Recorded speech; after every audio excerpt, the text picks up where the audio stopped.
I was home on leave, for the first time in 7 years. No salutes. No boots. No base alarms. Just me, a civilian again, carrying my duffel and the kind of fatigue you don't sleep off in a weekend. It was December. The streets were lit in gold. I hadn't had a family Christmas in almost a decade, and I wanted this one. Not gifts. Not lights. Just to sit at the same table as the people who raised me. To feel like I still belonged. But then, 3 days before Christmas, I got a text from my dad. Your sister's husband will be there. You know how tense things got last time. Maybe sit this one out. It's better for everyone. Better for everyone. Except me. I stared at the message. Read it twice. And then the last line crushed whatever was left. This is a family event. Please respect that. Like I wasn't family. Like the uniform I wore for them suddenly made me inconvenient. I didn't reply. Not out of grace. But because if I opened my mouth, I'd burn everything down. I spent Christmas Eve alone. Watched It's a Wonderful Life. With a takeout container on my lap. And my phone face down. No calls. No invites. Not even a Merry Christmas from my own mother. Fine. They made their choice. They chose silence. So I gave it to them. 5 days later. New Year's Eve morning. I woke up to 10 missed calls. And one voicemail that made my blood freeze. This is Robert Hanley, your parents' legal counsel. There's been an urgent matter concerning the property deed and financial signatures. Please call me back immediately. Suddenly, I was family again. But they didn't know one thing.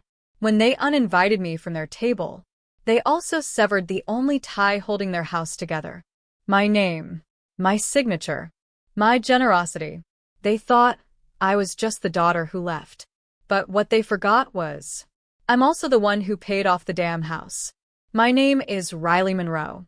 And from wherever you're watching this, stay with me. Because the home they locked me out of was built on my sacrifices. And now they were about to learn what it costs to shut out a soldier. I called him back. The lawyer, sitting at my kitchen table, still in pajama pants, barefoot, heart pounding like I was back in combat. His voice was dry. Measured. Miss Monroe, I'm contacting you on behalf of your parents. It's regarding the home equity agreement from 2020. It seems they're trying to refinance, but your signature is required to release the lien. I leaned back in the chair, blood turning cold. The lien I placed when I paid off their mortgage? He cleared his throat. Correct. You contributed the full amount, $148,000, I believe. I nodded to no one. Yeah. After my second deployment, they were drowning in debt, and I didn't ask for repayment. Yes, but you did require that your name be added as a lien holder, which gives you legal authority over the property. Right. I'd done that out of caution, a soldier's instinct, but I never imagined I'd need to use it. Until now. They want me to sign off? I asked. Yes. Without your signature, the bank won't release funds. I paused. Then, tell them no. Pardon. Tell them the soldiers no longer covering their expenses. They locked me out of their Christmas. They don't get to unlock that house without facing me first. Silence. Very well. I'll inform them. I hung up, sat in stillness, stared at the framed photo on the wall. Me in uniform standing next to them. All of us smiling like love wasn't conditional. But it was. God, it was. Because the moment I wasn't easy, wasn't convenient, wasn't the good daughter who nodded and paid the bills. They discarded me like trash. But now, they needed me again. And I wasn't the woman I was before. That day, I went to the county office, filed a freeze on the property title. Not out of spite, out of principle. Then I drafted my own letter to Robert Hanley, legal counsel. Per the terms of the 2020 agreement, I decline to release the lien on the Monroe residence. This is a formal decision. No future requests will be considered. Signed, Riley Monroe. I mailed it, certified, because if they wanted to treat me like a stranger, I'd treat them like clients with unpaid debts. And this time, I had all the paperwork. 3 days later, my sister showed up at my door. No warning, no apology, just a cold knock. And fake smile energy. She stood there in heels and fur, the same way she always did, like life owed her something just for existing. "Riley," she said, "can we talk?" I stepped outside. Didn't invite her in. Didn't flinch. "You've got 5 minutes." She sighed, rolled her eyes. Come on. "Don't be dramatic. It was just one Christmas. You know how Dad is. Tense. Old-fashioned." I stared at her. "He told me I wasn't welcome. You didn't even text." She waved her hand. "Yeah, but now things are complicated. We're trying to get a loan for some upgrades. The kitchen, maybe even a pool. You know, stuff for the grandkids." "Whose grandkids?" I asked. "Because you and your husband don't let mine call him Grandpa." She blinked. Didn't answer. Then she got to the point. "Look, the lawyer said you're blocking everything. Mom's stressed. Dad's furious. Can you just sign the release so we can move on?" "They told me not to show up to Christmas dinner," I said. "So I didn't. Now they need me? That's not how family works. That's how users operate." She bristled. Her voice sharpened. "You always think you're better because you wore a damn uniform." I stepped forward, eyes steady. "I don't think I'm better. I am better than people who treat their daughter like a wallet until she says no." She flinched, then muttered, "You'll regret this. You're cutting yourself off." I almost laughed. "You already cut me off.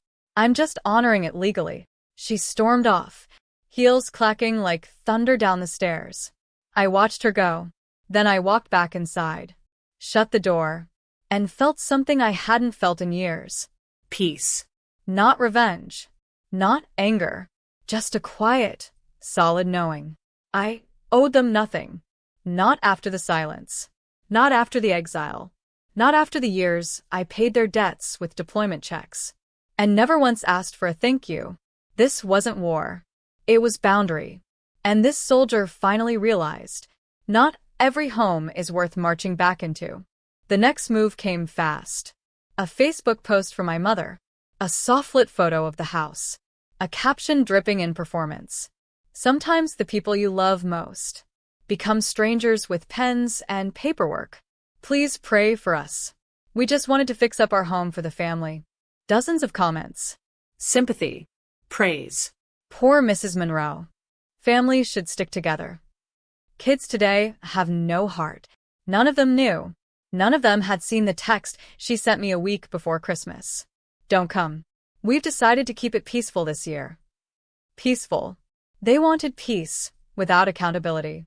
Unity without inclusion. My money without my presence. But I didn't reply. I didn't argue. Instead, I posted one thing. A photo from 2020. The signed lien agreement with all 3 of our signatures. Below it, my caption. $148,000. Paid in full. Merry Christmas. No rage. No hashtags. Just a number and the truth. The comments changed. Fast. Some deleted theirs. Others started asking questions. "Wait, Riley paid off the house. This is her equity?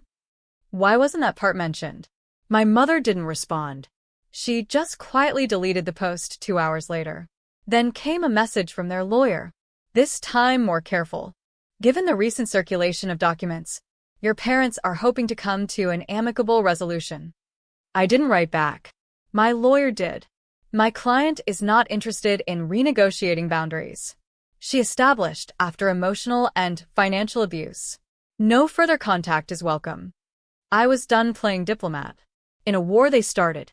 Done cushioning egos. Done funding entitlement. I kept working. Paid my own rent. Helped a local shelter with part of what I'd have sent them for New Year's. And slept easy. No guilt. No second thoughts. Because when people treat you like a transaction, you are allowed to treat them like a closed account. And me? I had closed it with interest. February came. Cold. Still. No calls. No apologies. And yet, word reached me. My sister was ranting to anyone who'd listen. At church, at her gym, even at my cousin's baby shower. Riley thinks she's above us now. She used her army money to buy control. She's punishing mom and dad for one mistake. One mistake. Like disinviting your daughter from Christmas. After she wore the flag on her back for nearly a decade. Was something you just sweep under the rug with a fake smile. No. This wasn't about pride. It was about dignity. But the part they didn't understand, the part that stung them the most, wasn't the lean. It wasn't the silence. It was the fact I hadn't come crawling back. They expected the same Riley from years ago. The one who'd wire $2,000. Just because they mentioned repairs. The one who forgave every slight. Because they're family. But I had changed. Deployment didn't just harden your body. It reshaped your soul. I had learned to fight. And more importantly, I had learned to leave. And while they waited for me to show up again, apologetic, softened, desperate, I was living. I used my savings to finally take that trip to Seattle. Spent time with old friends. Volunteered at a VA clinic. Laughed in real ways. Not that forced, careful smile I wore every Christmas growing up. I even reconnected with someone. Someone who saw me, not as a wallet, or a war hero, or a family savior, but just Riley. And then it happened. A message from an old neighbor. Your parents put the house up for sale. Looks like they're desperate. Heard the bank circling. I didn't flinch. Didn't celebrate. Didn't even care about the money. Because they weren't losing the house. Because of me. They were losing it. Because they couldn't stand to treat the person who saved it like she mattered. They chose ego over gratitude. Control over connection. And now they'd get what they gave me that Christmas. An empty seat at the table. It was early March when the message came. Not through a lawyer. Not through Facebook drama. But directly. A text. From my father. Riley, we need to talk. It's important. 2 weeks of silence, and suddenly I was important. I didn't respond. But I watched the dots come back. We never meant to hurt you. Things got out of hand. Your mom's been under pressure. Your sister. She didn't mean it either. Please don't let this destroy the family. Destroy the family? I scrolled back up to that text from December. This is a family event. Please respect that. No invitation. No seat. No consideration. Now that the bank had frozen the loan. Now that the real estate agent had backed out. Now that their we'll figure it out attitude had turned into we're losing the house panic. Now, they remembered I was family. So I sent back one sentence. I'll meet you in public. We met at a diner. The kind where the coffee's burnt and the silence sticks. My father looked older. My mother had her church pearls on, the same ones she wore to every fake apology. My sister didn't come. Of course not. They smiled. Small. Tense. My mom spoke first. You look healthy. I know we've had tension. I said nothing. Just sipped my water. My dad leaned forward. We're sorry, Riley. We shouldn't have excluded you. You've done so much for us. We were wrong. The script was rehearsed. The tone too careful. Then the real reason surfaced. We're on the verge of losing the house. If you could just... I held up one hand. No. You didn't invite me to dinner. You uninvited me from family. I won't sign away the only protection I gave myself. Just because your consequences finally showed up. My mother's lip trembled. But we're your parents. I leaned in, voice calm. You taught me family is a choice. Every time you chose pride over love.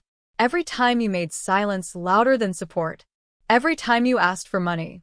But never once asked if I was okay overseas. They looked like they were waiting for me to crack. To offer a middle ground. A lifeline. Instead, I stood. This meeting was a courtesy. I won't be signing. I won't be guilt. And I won't be the safety net. You only remember when the floor caves in. And as I walked out of that diner, past their stunned faces and cold coffee, I felt it in my chest. The weight was no longer mine. They tried one last thing. An envelope. slipped under my apartment door. No stamp, no return address. Inside, a handwritten letter, a photo, and a check. The letter? My mother's script. Always too neat to be honest. Riley, we've made mistakes. We know that now. We never meant to hurt you. The holidays weren't the same without you. Please consider this check as a symbol of goodwill. Let's rebuild. The photo? An old one. Me, age 12. Wearing a paper crown. Holding a present. Grinning like I didn't know what abandonment tasted like. And the check. $10,000. A payoff. A peace offering. A bribe. $10,000 to forget that they erased me. $10,000 to let them refinance the house. I paid off without hesitation. $10,000 to reopen a door. They slammed in my face over Christmas. I didn't tear it. I didn't burn it. I mailed it back. No note. No smiley face. No second chances. Just silence. The kind they taught me. Only this time it was mine. That week, I sat with Ari, my goddaughter, and watched her rehearse for her school play. She asked me, "Did you ever have a mom like mine?" I smiled. No, baby. But I became the woman I needed. And that was enough. No more trying to prove my worth to people who counted my dollars. But never my sacrifice. I changed my number. Filed a no-contact order. After they showed up at my job pretending to be confused, I gave their lawyer one final line. Tell them the lien stays. The silence stays. And this soldier has gone home to herself. Some people think the worst betrayals come from enemies. But I've learned it's the betrayal from blood that bleeds the slowest. Still, I didn't let it break me. Because peace isn't something they can give or take. It's something I built, on my own terms, brick by brick, without their permission. Spring came, and with it, the listing. I didn't go looking for it, but a friend texted, "Your parents' house is on Zillow." I clicked the link. There it was. Front porch, still cracked. That same broken swing they never fixed. Described as charming fixer-upper. Asking price. $312,000. Reduced twice. Desperate. The photo of the kitchen made me laugh. That outdated tile? I paid for that renovation after my second tour. They were trying to sell the past, as if it hadn't been built on my back. A week later, my parents moved out. Foreclosure looming. Buyers uninterested. No equity left, because my signature was never given. I never got a thank you. Never got a call. Just the echo of their silence. Finally turned inward. And you know what? It felt good. Not revenge. Not cruelty. Closure. I took that lien release form, the one they begged for, and I burned it. Not as a favor to them, but as a ritual for me. A final act of letting go. Then I bought a small cabin in the woods. One floor. Big windows. Quiet. And this time, every nail, every light switch, every dish was mine. No strings. No debts. No guilt. I hosted my first Thanksgiving there. Just me, a few real friends, and Ari, who ran around barefoot, and called it our magic treehouse. She asked, "Will they ever say sorry?" I shook my head. They don't know how. But we do. And we know how to mean it. After dinner, we sat under the stars, wrapped in blankets, watching her roast marshmallows too long.